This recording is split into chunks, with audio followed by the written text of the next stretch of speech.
Morning student, as you all know that you are going to have periodic exams on from 10th of September onwards.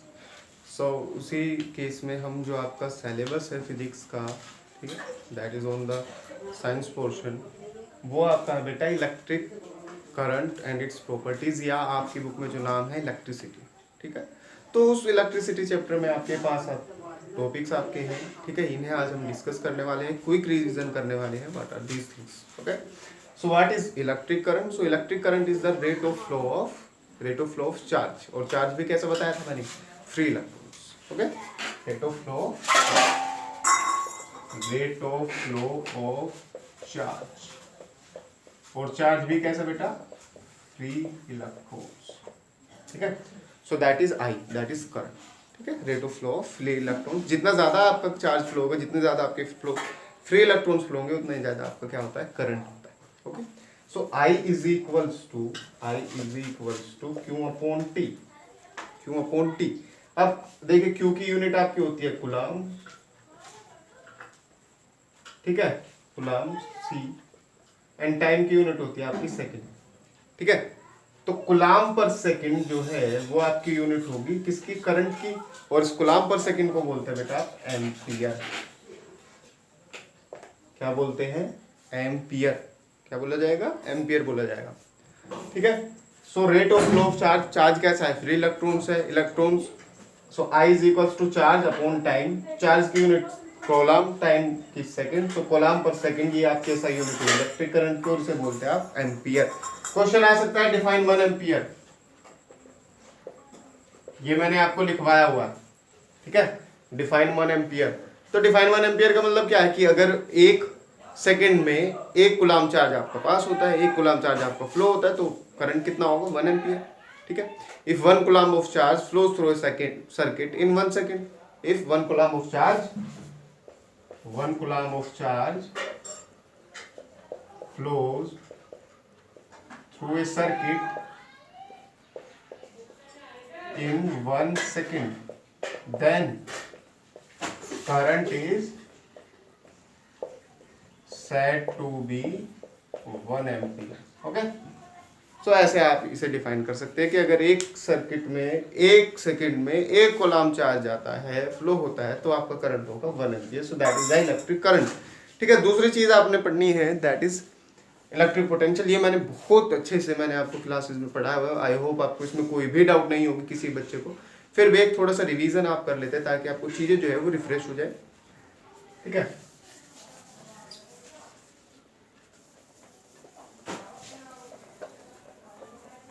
फिर आपका आता है बेटा electric potential.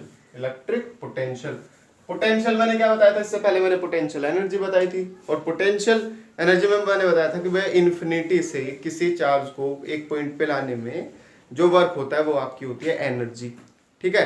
फिर potential में क्या कहा था कि इन्फिनिटी से किसी एक पॉइंट तक किसी यूनिट चार्ज को लाने में, ठीक है, the amount of work done in moving a unit, that is ये इंपॉर्टेंट हाईलाइटेड टर्म इसमें, unit positive charge from infinity to a point in electric field, ठीक है। इन्फिनिटी से किसी एक पॉइंट तक लाने में, मतलब कहाँ है वो पॉइंट? वो इलेक्ट्रिक फील्ड में पॉइंट है, वहां तक लाने में जो वर्क होता है दैट इज इलेक्ट्रिक पोटेंशियल, ठीक है। So V is equals to W upon Q, ये आपका आता है V is equals to W upon Q। ये वर्क डन है और ये है यूनिट पॉजिटिव चार्ज, ठीक है, ये यूनिट चार्ज आ जाएगा। क्यों? क्योंकि भैया वर्क डन जो है वो डायरेक्टली प्रोपोर्शनल है Q के। जितना ज्यादा चार्ज आप लेके आओगे, जितना बड़ा चार्ज लेके आओगे, उतना ही वर्क डन आपको करना पड़ेगा। छोटा चार्ज लेके आओगे, छोटा वर्क डन करना पड़ेगा। तो बड़ा चार्ज आया बड़ा वर्क डन, छोटा चार्ज आया छोटा वर्क डन, मतलब work is directly proportional to charge. तो इसका मतलब क्या है? एक कांस्टेंट होगा, एक कांस्टेंट अपॉन Q, तो V upon W upon Q is equals to constant, and ये कांस्टेंट आपका होता है electric potential, that is known as electric potential, ठीक है। अब इसकी यूनिट देख लेते हैं, what will be the unit of this work, क्या की जूल, इसकी कूलाम तो जूल पर कूलाम, इस जूल पर कूलाम को आप बोलते हैं बेटा वोल्ट, ठीक है, क्या बोला जाएगा, वोल्ट। सो फिर आपका क्वेश्चन हो सकता है डिफाइन 1 वोल्ट। तो क्या है, अगर एक कूलाम चार्ज को लाने में if the amount of work done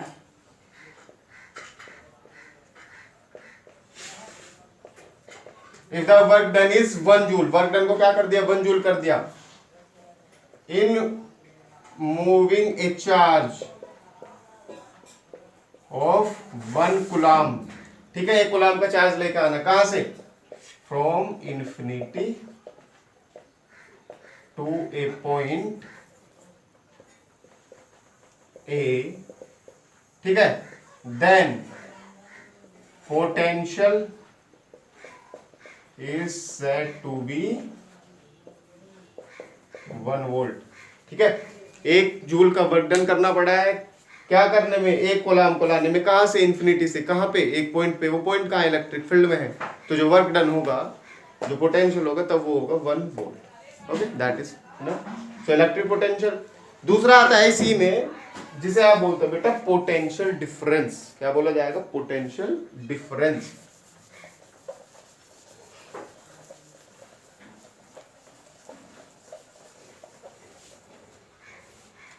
potential difference, ठीक है, बस थोड़ा सा अंतर ये आ जाएगा कि फ्रॉम इंफिनिटी की जगह from point A two point be in the electric field, ठीक है, एक पॉइंट से दूसरे पॉइंट तक लाने में जो वर्क डन होगा उसे आप बोलते हैं पोटेंशियल डिफरेंस, ठीक है। इसकी यूनिट भी क्या होगी, इसकी यूनिट होगी वोल्ट, ठीक है। फिर आता है आपका ओम्स लॉ, ओम्स लॉ क्या कहता है कि जो पोटेंशियल डिफरेंस है V, ये याद रखिए, ये आपका पोटेंशियल डिफरेंस ना कि पोटेंशियल, याद रखिएगा, potential difference is directly proportional to the current, ठीक है, potential difference is directly proportional to the current, that is known as Ohm's law, ये आपका ओम्स लॉ है। यहां से इस कांस्टेंट को हटाएंगे तो R एक कांस्टेंट आ जाएगा, इस कांस्टेंट को बोलते हैं आप R, और इस कांस्टेंट को बोला जाता है रेजिस्टेंस, ठीक है। तो रेजिस्टेंस क्या है, obstruction in the path of electrons, ठीक है, रेजिस्टेंस क्या है, अवरोध है, क्या अवरोध का मतलब ऑब्स्ट्रक्शन, बाधा, किसमें, in the path of electrons, ठीक है, वो इलेक्ट्रॉन्स को रोकने की कोशिश करता है, तो करंट को कम करने की कोशिश करता है, ठीक है। जितना ज्यादा रेजिस्टेंस होगा करंट उतना ही कम, जितना कम रेजिस्टेंस होगा करंट उतना ही ज्यादा होता है। So resistance is the obstruction in path of electrons, ठीक है, resistance is the obstruction in path of electrons, ठीक है।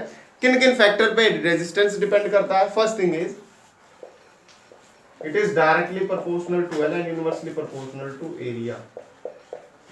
डायरेक्टली प्रोपोर्शनल टू लेंथ मतलब जितनी ज्यादा लेंथ होगी, जितनी ज्यादा लेंथ होगी उतना ही ज्यादा आपका रेजिस्टेंस होगा, जितनी कम लेंथ होगी उतना ही कम आपका रेजिस्टेंस होगा, ठीक है, डायरेक्टली प्रोपोर्शनल। एंड एरिया के इनवर्सली मतलब जितना थिक वायर आप लेंगे, मतलब जितना एरिया बड़ा होगा, एरिया बड़ा मतलब थिक वायर आपको लेना है तो उतना ही कम रेजिस्टेंस होगा, और जितना आप थिन वायर लेंगे उतना ही ज्यादा आपका रेजिस्टेंस होगा, okay. So these are the 2 factors on which the resistance dependent. Also तीसरा भी फैक्टर होता है जिसे आप बोलते हैं nature of the material, nature, जैसे कॉपर के लिए कम है, एल्यूमिनियम के लिए रेजिस्टेंस और ज्यादा है, आयरन के लिए और ज्यादा होगा, ठीक है। So third is the nature. दोनों को कंबाइन करके अगर इसे लिखा जाए यहां पे,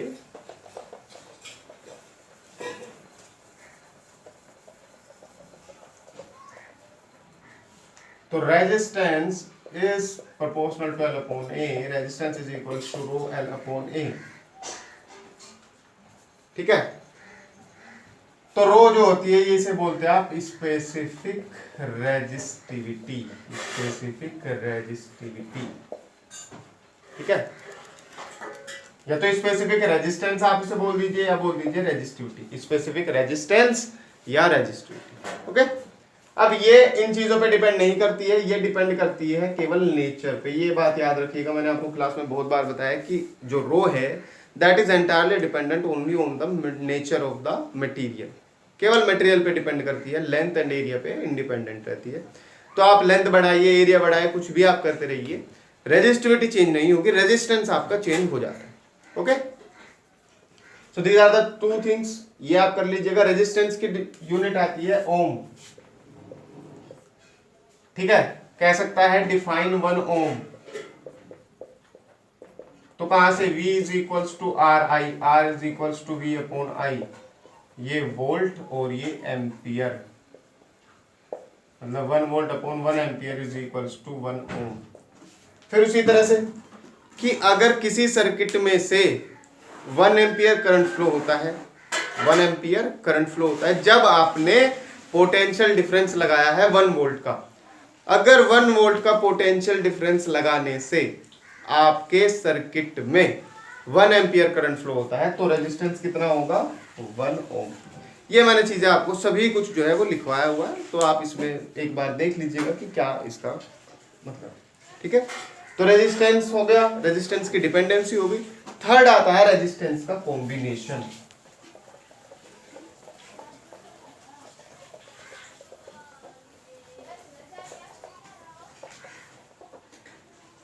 क्या आएगा, कॉम्बिनेशन।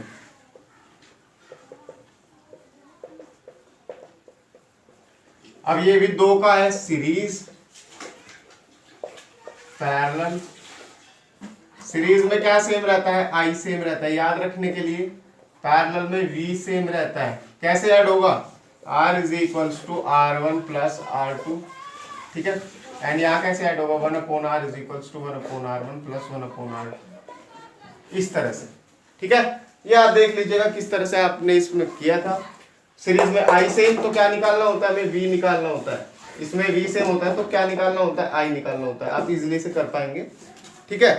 तो सीरीज में अगर है तो रेजिस्टेंस इंक्रीज होता है, पैरेलल में अगर है तो रेजिस्टेंस डिक्रीज होता है। ये बात आप याद रखिएगा, ठीक है। फिर आपका आता है पावर।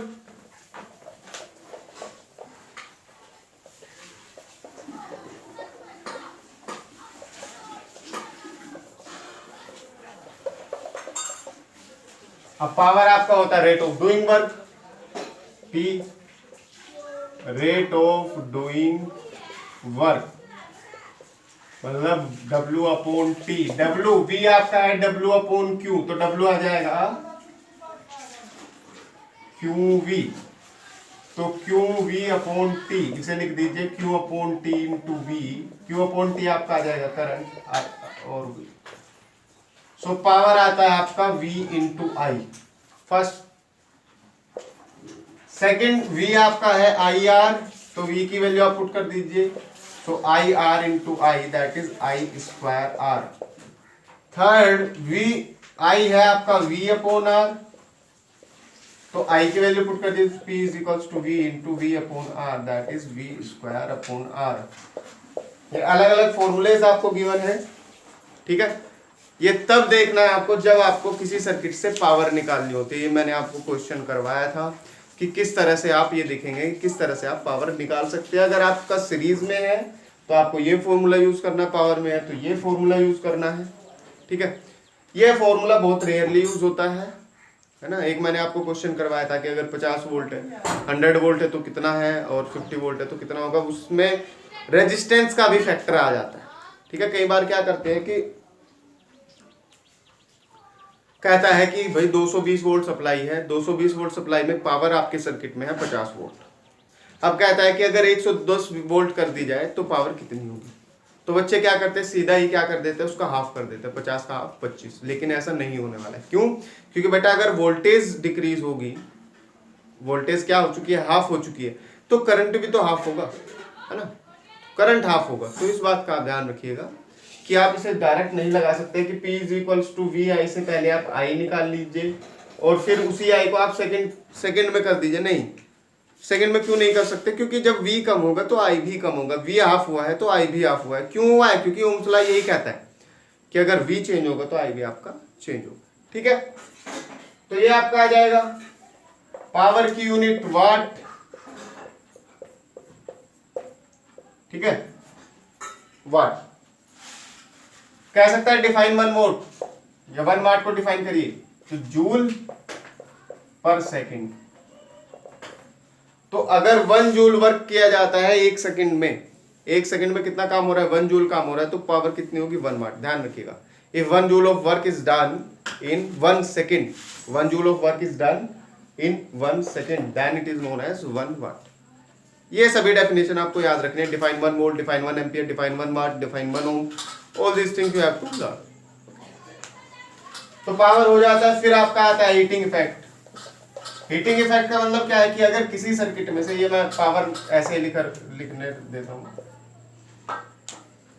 किसी सर्किट में से करंट फ्लो होता है तो उसमें क्या होता है, आपका वायर या सर्किट जो है वो हीट अप होना शुरू हो जाता है, गर्म होना शुरू हो जाता है, ठीक है। और वो कहां से आएगा, वो आपका होता है जूल्स लॉ से। जूल्स ने क्या कहा है कि जो हीट होती है that is directly proportional to I square, directly proportional to R and directly proportional to T, ठीक है। जितनी देर तक आप करंट फ्लो करोगे उतना ही ज्यादा हीटिंग होगी, जितना ज्यादा रेजिस्टेंस होगा उतनी ज्यादा हीटिंग होगी, जितना टाइम तक आप फ्लो करोगे उतनी ही ज्यादा हीटिंग होगी। ये डिपेंड करता है आपका जो आपके आयरन्स होते हैं, है ना, प्रेस वगैरह होती है, हीटर वगैरह होते हैं, तो उनका रेजिस्टेंस ज्यादा है तो उनकी हीटिंग भी क्या होती है, ज्यादा होती है। तो ये चीजें आपकी हो सकती है। तो H यहां से आता है I square R T, H is equal to I square R T. ये आप यहां से भी निकाल सकते हैं। देखिए H का मतलब क्या है, हीट। हीट क्या होती है, एनर्जी। एनर्जी किसके बराबर लिखी जा सकती है, वर्क डन की, ठीक है। तो पावर का फॉर्मूला लिखिए, वर्क डन अपॉन टाइम। तो वर्क डन को आप एनर्जी अपॉन टाइम, एनर्जी का काम हीट करेगी, हीट अपॉन टाइम। तो हीट क्या आ जाएगी, हीट आ जाएगी P इंटू टी, और P क्या है, I square R into T. So that is Joule's law of heating, Joule's law of heating, ठीक है। Okay done. फिर आपका होम सर्किट है। होम सर्किट में क्या यूज होता है, एक फ्यूज यूज होती है। फ्यूज का काम क्या होता है, आपके अप्लायंसेस को जो आपकी अनरेगुलेटेड सप्लाई है उससे बचाना होता है। अनरेगुलेटेड का मतलब क्या है, आपका फ्लक्चुएशन होता रहता है ना। मतलब कई बार आपका क्या होता है, बहुत ज़्यादा सप्लाई आपकी ज़्यादा हो जाती है, बहुत कम सप्लाई हो जाती है, तो वहाँ आपका काम करता है फ्यूज़, ठीक है। फ्यूज़ क्या है, जैसे ही इसकी प्रॉपर्टी क्या होगी, ऐसे low melting point, low melting point है ना। लो मेल्टिंग पॉइंट मतलब थोड़ा सा ज़्यादा हो तो ये मेल्ट हो जाएगा, टूट जाएगा, और मेल्ट होके जब ये टूट जाएगा तो आपका अंदर से सर्किट, आपकी पूरी होम की सप्लाई जो है वो मतलब बंद हो जाती है। तो इस तरह से आप अप्लायंसेस को बचा लेते हैं with the help of fuse, ठीक है।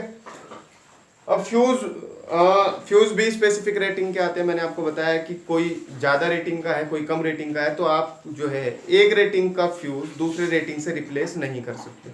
वो भी मैंने आपको बताया हुआ क्यों नहीं कर सकते, ठीक है। फिर आपका होम सर्किट। होम सर्किट में क्या है, सबसे पहले आपका एक फ्यूज होता है, उसके बाद आपका मीटर होगा, ठीक है। मीटर के बाद आपके सभी जो कनेक्शन होंगे वो किस में होंगे, वो पैरेलल में होंगे। 3 वायर आपके होते हैं, live wire, earth wire and neutral wire. ये तीनों आप याद रखिएगा, समझ गए। जहां आपका ज्यादा लोड है, जैसे टीवी हुआ, फ्रिज हुआ, तो वहां आप 3 पिन यूज करेंगे, मतलब उसे अर्थिंग भी देंगे। जहां पे आपका केवल तो कम लोड होता है, जैसे फैन हुआ, बल्ब हुआ, तो वहां आपका 2 वायर केवल यूज होंगे, ठीक है। तो आप ये इजीली कर सकते हैं। सभी कॉम्बिनेशन जो है वो पैरेलल में होंगे, सभी को आता है। तो आई होप आपको समझ आया है। ये इतना ही आपका बेटा ये पूरा चैप्टर था, इतने में से ही आपका क्वेश्चन पेपर बना हुआ है। आप इसमें अच्छे से करिएगा, जितने न्यूमेरिकल्स इसमें है वो करिएगा, जितनी थ्योरीज या जितने इसमें डेफिनेशन है, जितने इसमें जो भी चीज़ें इसमें हैं, वो आपको कुछ भी स्किप नहीं करना है, ठीक है। तो आप अच्छे से पढ़िए, अच्छे से तैयारी करिएगा, and best of luck for the exam. तो कल आपकी क्लास नहीं भेजी जाएगी, क्यों, क्योंकि आपको रिवाइज करना है। तो कल फिजिक्स की क्लास आपकी अपलोड नहीं होगी, आप केवल इसी से करिए।